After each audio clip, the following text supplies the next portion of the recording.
JEE mains chemistry previous year questions. हमारा chapter है haloalkanes and haloarenes. हम question number 91 से continue करते हैं। Question number 91, phenyl magnesium bromide reacts with methanol to give. Phenyl magnesium bromide react करता है methanol से तो वो क्या देगा? A mixture of toluene and MgOH Br। उसी तरह आपके पास चार ऑप्शन है। यह क्वेश्चन 2005 में पूछा गया था। एक बार आप इस क्वेश्चन को ट्राई करिए, फिर हम लोग आगे बढ़ते हैं। तो यहाँ पर हमें सबसे पहले ये जो हमारे पास गिवन है नाम, इसका हमें स्ट्रक्चर पता होना चाहिए। फिनाइल मैग्नीशियम ब्रोमाइड, तो फिनाइल ग्रुप हमारे पास ये होता है और magnesium bromide Mg magnesium Br bromide. तो हम देख सकते हैं ग्रिग्नार्ड रिएजेंट है, ठीक है। अब यहाँ पर अगर हम लोग देखें तो यहाँ पर MgBr है तो प्लस और माइनस, तो ये एक न्यूक्लियोफाइल की तरह काम करेगा और ये एक बेस भी है, स्ट्रॉन्ग बेस भी है, ठीक है।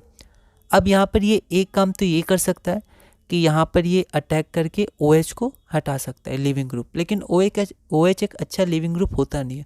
और यहाँ पर ये बात हमें ध्यान रखनी है कि जो H है वो एसिडिक H है, ठीक है। तो यहाँ पर एसिड बेस रिएक्शन हो जाएगा जो फास्ट होता है as compare to nucleophilic reaction.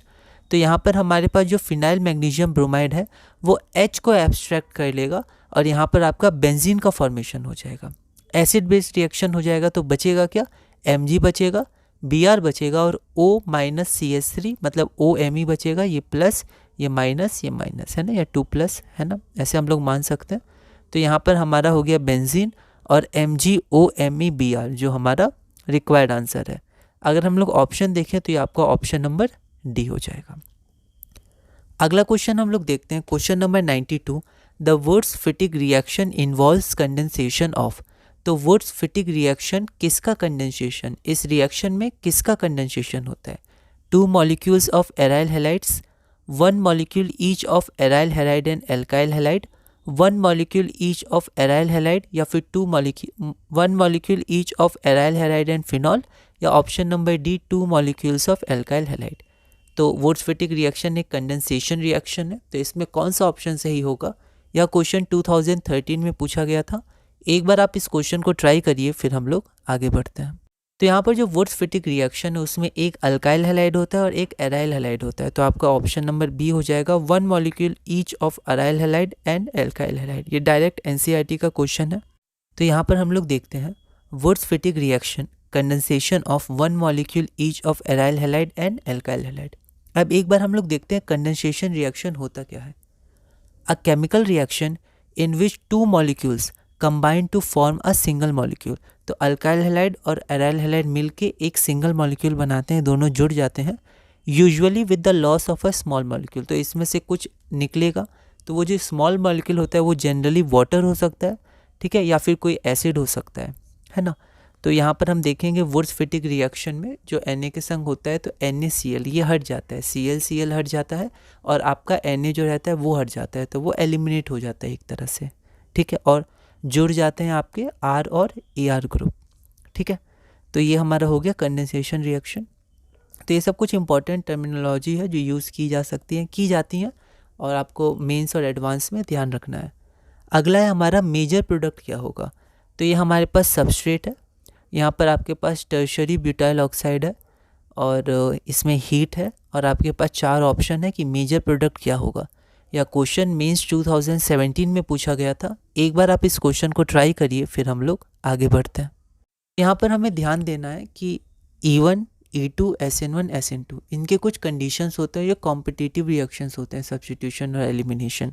तो यहाँ पर सबसे पहले हम गौर करेंगे, तो यहाँ पर हमारा जो न्यूक्लियोफाइल है या फिर जो हमारा बेस है माइनस चार्ज का, ये क्या है? स्टेरिकली हिंडर्ड है। मतलब स्टेरिकली हिंडर्ड की जगह हम लोग इसको बल्कि बेस ज़्यादा टर्म यूज़ होता है। स्टेरिकली हिंडर्ड आपका सबस्ट्रेट के लिए टर्म ज़्यादा यूज़ होता है, ठीक है।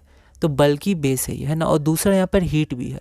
तो हीट और बल्कि बेस ये एलिमिनेशन रिएक्शन ज़्यादा करते हैं, ठीक है। तो यहाँ पर हम देखते हैं elimination reaction is highly favoured if we have a bulkier base and we have high temperature, और हाई टेम्परेचर यहाँ यूज़ हुआ है, ठीक है। तो यहाँ पर क्या होगा? एलिमिनेशन हो जाएगा, ठीक है।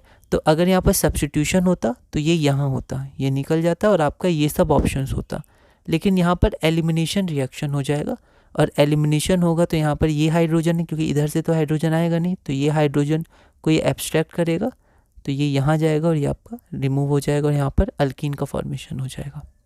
ठीक है, तो यहाँ पर एलिमिनेशन रिएक्शन फेवर होगा और ये जो आपका ये बेस है स्ट्रॉन्ग बेस भी है, तो ये H निकालेगा यहाँ से, एब्स्ट्रैक्ट करेगा तो एसिड बेस रिएक्शन हो जाएगा।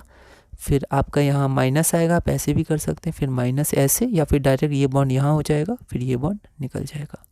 ठीक है, तो आपका ये फॉर्मेशन हो जाएगा जो हमारा ऑप्शन नंबर बी है।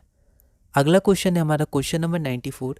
इन अ न्यूक्लियोफिलिक सब्स्टिट्यूशन रिएक्शन, यहाँ पर एक न्यूक्लियोफिलिक सब्स्टिट्यूशन रिएक्शन का जनरल फॉर्म दिया हुआ है RBr प्लस Cl माइनस इन DMF। अब कुछ इंपॉर्टेंट टर्म्स है जो मेंस में इंपॉर्टेंट है, बोर्ड में तो ये नहीं है पर मेंस में ये सब इंपॉर्टेंट है, एडवांस में इंपॉर्टेंट है। तो RBr plus Cl minus DMF एक सॉल्वेंट है, इसके प्रेजेंस में RCl और Br माइनस देता है। सब्स्टिट्यूशन रिएक्शन है, हम देख सकते हैं। Which of the following undergoes complete inversion of configuration. 2014 का ये क्वेश्चन है मेंस का।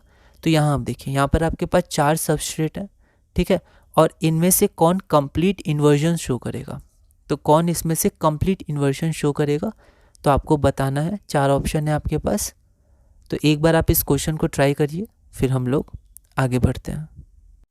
तो यहाँ पर अगर आप देखें तो यहाँ पर क्या है, हर जगह C6H5 C6H5, तो यहाँ पर क्या है, हर जगह स्टेरिक हिंड्रेंस है, स्टेरिकली हिंडर्ड सबस्ट्रेट है हमारे पास। ठीक है, तो जब भी हमारे पास सबस्ट्रेट में स्टेरिक हिंड्रेंस होता है तो वहाँ पर जनरली SN1 फॉलो होता है। ठीक है, SN2 में क्या होता है, लेस स्टेरिकली हिंडर्ड। ठीक है, तो यहाँ पर आप देखिए, यहाँ पर जो हमारे पास CH है, अगर यहाँ पर पॉजिटिव चार्ज बनेगा तो ये अच्छे से रेजोनेंस कर लेगा यहाँ पर। ठीक है, तो हर जगह हो जाएगा। लेकिन यहाँ पर क्वेश्चन में क्या बोला है कि SN2 कौन ज़्यादा फॉलो करेगा, तो यहाँ पर हमें SN2 के कंटेक्स्ट में सोचना है ना। और यहाँ पर एक बात और, ये जो DMF है, DMF एक अप्रोटिक सॉल्वेंट होता है। ठीक है, अप्रोटिक सॉल्वेंट क्या करते हैं, SN2 फेवर करते हैं, और जो प्रोटिक सॉल्वेंट होते हैं जिनके पास एसिडिक H होता है तो वो अच्छे से सॉल्वेट कर लेते हैं कैटायन को, और वो क्या करते हैं, आपका SN1 फॉलो करते हैं। ठीक है, तो DMF भी एक स्ट्रॉन्ग आपका अप्रोटिक सॉल्वेंट है, पोलर अप्रोटिक सॉल्वेंट, तो SN2 फेवर करता है। ठीक है, तो इसलिए यहाँ पर अगर हम SN2 देखें तो SN2 में स्टेरिक हिंड्रेंस कम, सबसे कम होनी चाहिए। हम जानते हैं कि MeCH3 जो होता है हमारा, उसमें जैसे CH3Cl ले लें तो उसमें सबसे अच्छे से SN2 रिएक्शन होता है, फिर 1 डिग्री फिर 2 डिग्री, ठीक है, ऐसे करके। तो इसीलिए स्टेरिक हिंड्रेंस बहुत बड़ा फैक्टर है SN2 के लिए। तो अगर चारों में हम लोग फिर भी कंपेयर करें तो ये सबसे कम स्टेरिकली हिंडर्ड है। ठीक है, तो सबसे कम स्टेरिक हिंड्रेंस ऑप्शन बी में है, तो यहाँ पर हमारा आंसर क्या हो जाएगा, option B. Out of the given option C6H5CH2Br is least sterically hindered alkyl bromide, ये एल्काइल ब्रोमाइड है। Does it undergoes SN2 reaction, तो ये SN2 रिएक्शन जाएगा, है ना। वैसे जनरली SN1 जाता, पर यहाँ पर SN2 बोला गया, DMF यूज़ किया गया, एक स्ट्रॉन्ग अप्रोटिक सॉल्वेंट है, ये SN2 फेवर करते हैं, पोलर अप्रोटिक सॉल्वेंट।